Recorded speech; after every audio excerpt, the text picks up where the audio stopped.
If you're primarily a Nintendo Switch gamer, well, for starters, respect. But secondly, you might have noticed so far this year, it's been a little light on the games, and the ones we did get, they were okay.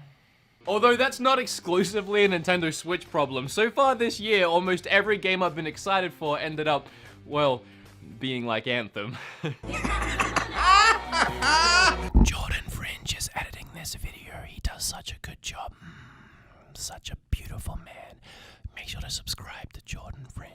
But getting back to the Switch, if you're like me, you're probably holding out for that Yoshi at the end of the month. And you might be looking for something to play to hold you over until then. And it might surprise you to find out you don't actually even have to take your wallet out of your pocket to download and play a brand new exciting game on your Switch. Oh shoot, that's my oven. I'm actually cooking something right now. Hold on, I'll be right back.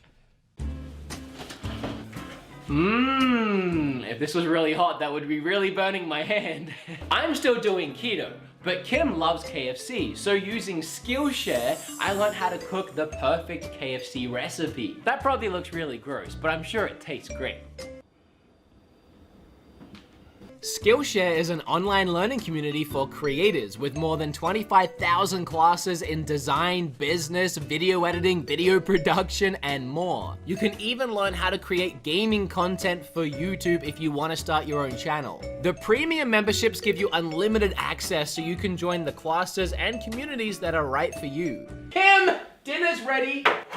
So if you want to learn to cook like I did, here are some courses you might enjoy. It's really cheap to sign up, only $10 a month, and if you're a cheapskate like I am, and you probably are, otherwise you wouldn't be watching this video about free games, 500 of you guys, 500 of my subscribers get their first 2 months free by clicking that specific link down in the description. You got any mashed potatoes? Oh, your mashed potatoes, right. They're just in here. Hang on a minute. What? Eat your trough of food. It looks like a dog food bowl. Look at this. Thanks to Skillshare for sponsoring the video. Alright, I'm gone. Bye. Can't wait to eat that meal that I totally prepared later on this evening. Okay, where was I? Oh yeah, free Switch games. In fact, the eShop has a load of free games you can play, and some of them aren't terrible, and these are those ones. 10 free games on the Nintendo Switch worth buying. Actually, it's 11, but 10 sounded better in the title. Why am I still holding Travis? Get out of my life. With all that being said, shut up, sit down, and let's talk about a bunch of free games on the Switch. What do you got to lose? They're free, okay? Let's get started. Sorry I said shut up, I got carried away. The first free game on the list today is Fortnite, and the next free game is Pokemon. Can I breeze past it that quickly? I'll just say one thing about it. I'm not gonna talk about the game itself. Y'all know what Fortnite is, but it is a perfect example of something I wanted to bring up. Most of the games on this list today do not require you to spend any money in them to have fun. If you're looking to play one of these free games, your credit card will not need to go anywhere near the Switch at any point in time. It can. It definitely can. I mean, that's how these games survive. It's by other people pumping money into it, but that's not your problem. What other people do with their money is their problem. If they want to spend money on Fortnite, they can. If they want to spend money sending me fan mail, they can also do that. If they want to spend money on my Patreon, www.patreon.com/beatemups, they can do that too. That's not your problem, it's theirs. So stop complaining about it. But my point is, Fortnite is a perfect example of a game that you do not ever need to spend money on. The only thing you'll get by throwing money at it is cosmetic stuff, so you can literally enjoy the full game for free. However, and this goes for any of the games on the list, if you have a small child playing these games, you might want to make sure that it's not easy for them to start buying stuff on your credit card, because it'll happen. Whether they mean to do it or not, these games will trick them into it, so be careful. That goes for all of these, but especially Fortnite. You can get dogs in backpacks. I mean, at some point, you just gotta buy stuff. Anyway, the next one, as I was saying, is Pokemon Quest. Do you guys remember Pokemon Quest? At some point last year, Nintendo decided they were going to go Pokemon crazy and just throw a ton of these Pocket Monster games on the Switch. They announced the Pokemon Let's Go games, as well as a brand new main series title coming this year, which ended up recently becoming Pokemon Sword and Shield. But also on that very same day, they dropped out of nowhere for free another Pokemon game called Pokemon Quest. I downloaded it that night and fell in love with it. I would go as far as to say I was addicted to it for about 3 days. And I mean, I loved it. It was like 3 straight days if I just couldn't put that thing down. There was just so much that just kept me playing. I really enjoyed the strange combat, the weird level designs, and the randomness of maybe getting a shiny Pokemon stroll up to your camp. There's something about this game that's like a weird phenomenon. Is that how you pronounce that? Phenomenon. And I've played games like this before that have the same phenomenon. No, I can't do it a second time. If it was even right the first time. It's a mysterious thing about the game that when you're playing it, you just keep wanting to play it, like another level and another level. You just get addicted and it's just fun to keep playing. But as soon as you stop playing and you take a breather from the game, maybe even for a day or two, there's almost nothing driving you back to the game. You have so many other things that are probably better than that you want to play instead. For free, it's absolutely worth it. All I can say is if you're enjoying it, keep playing it and don't stop, because as soon as you do, you might not play it again. It is fun though, and very creative. And hey, maybe that's just my own experience, but I mean, no one talks about that game anymore, so. Do you guys like Overwatch? Of course you do, everyone does. Do you want to play Overwatch on the Switch? Of course you do, everyone does. And do you want to play Overwatch for free on the Switch? Of course you do, everyone does. But you can't. What you can do is play Paladins for free on the Switch, which is pretty much Overwatch. Just not as good, but still good.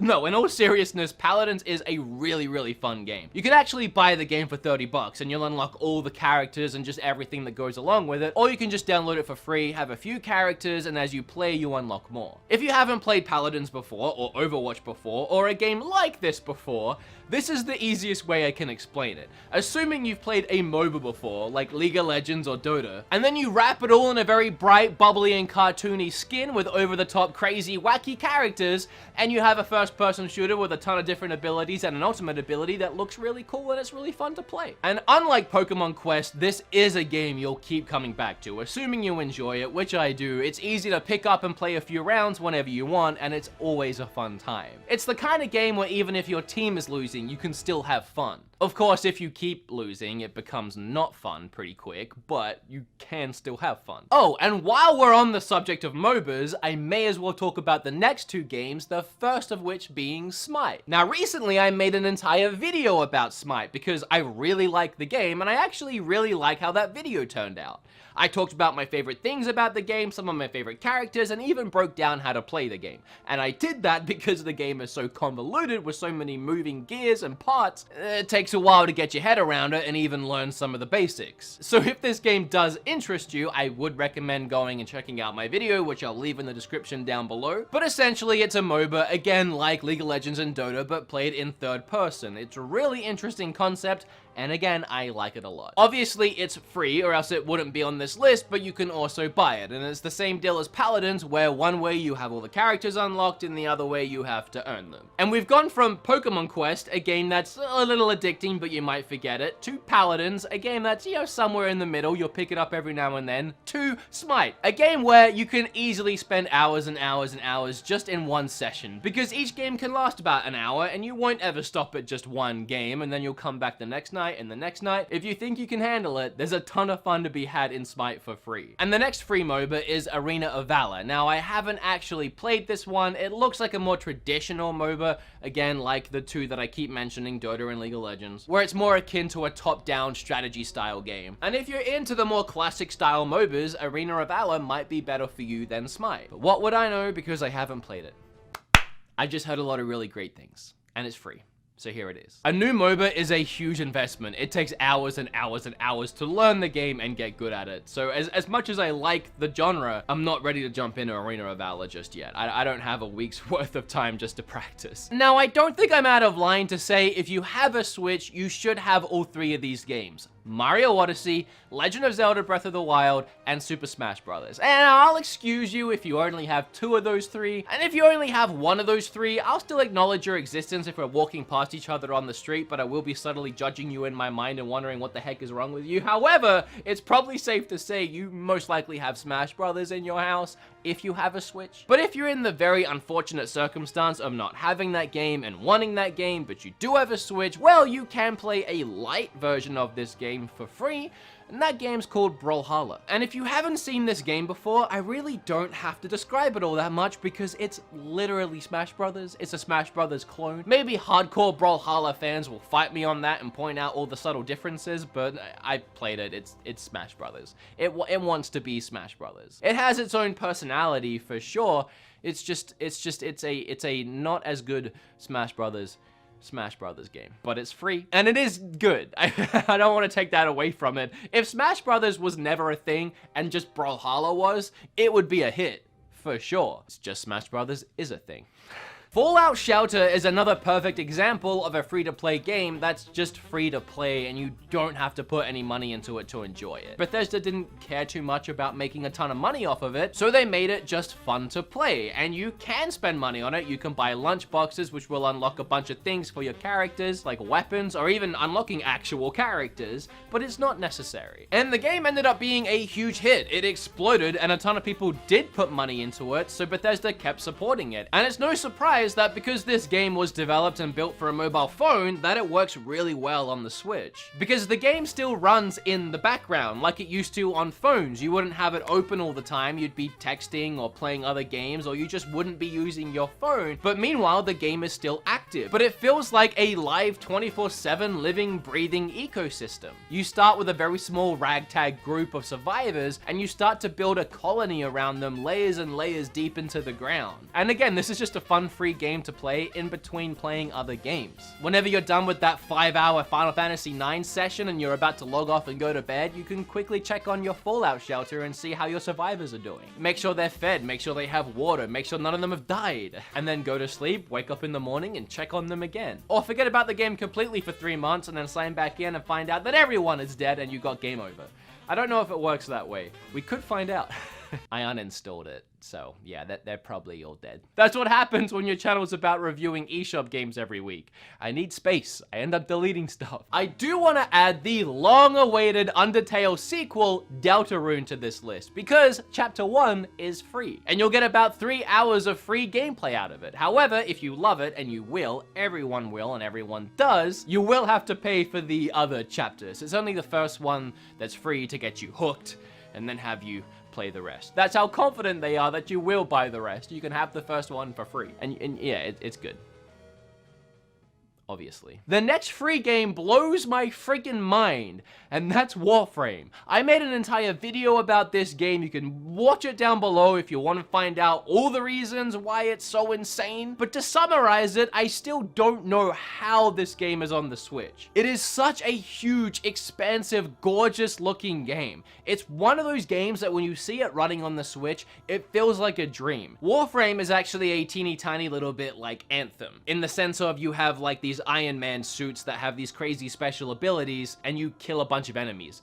It's pretty much where the similarities finish, I guess. However, Warframe does have some really expansive open world areas where you can fly around.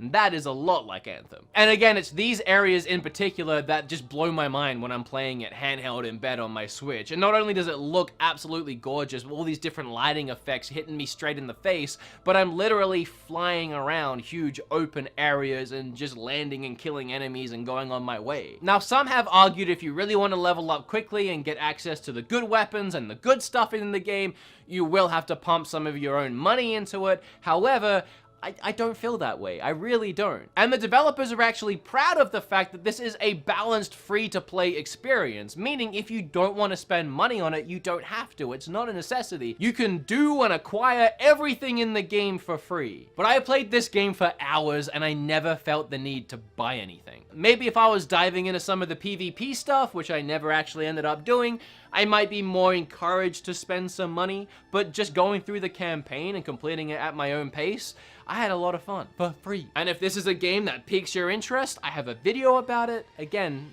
down below. The last two free games are actually like way more than 2 games technically, but you also kind of have to pay for it, but they are free. What do I mean by that? Well, to access any of the games I'm about to talk about, you do have to buy the Nintendo Online service, which is 20 bucks a year, so really not that bad at all. Or if you do it monthly, I think it's like 3 or 4 bucks a month. A really, really cheap online service, and if you think about it, you kind of need it anyway to play online. Like if you want to play Smash online, or Splatoon online, or Mario Kart, or really just anything. So once you have it, here are the free games you can play. The first one being the multiple of ones, which is the Nintendo Online service itself, will give you access to a load of classic NES games. And I'm sure, as we're all aware by now, because I'm really late to the news, Nintendo also just announced that Super Nintendo games, Game Boy Advance games, and GameCube games are coming to this service later this month. Nope, I'm lying. Sorry to get your hopes up. Remember to smash that like button.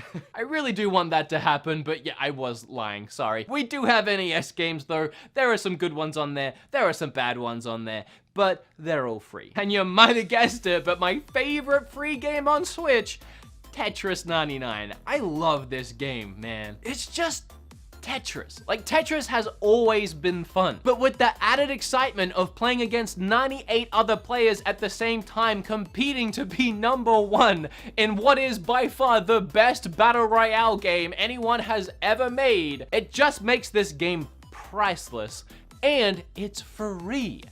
What a combo. Every time I make one of these list videos, I blow myself away with the quality of games that are on the Switch. Like when I make my eShop videos every month or so, I'm like, how are there 10 more great games to go out and buy? And when I had the idea to look at how many great free games were on the Switch, I was amazed that I managed to get 10 so easily. We recently celebrated the 2-year anniversary of the Switch, and I cannot believe how far this system has come. From all its amazing free games to just the eShop in general, and then the insane physical library that's building up at a game store near you.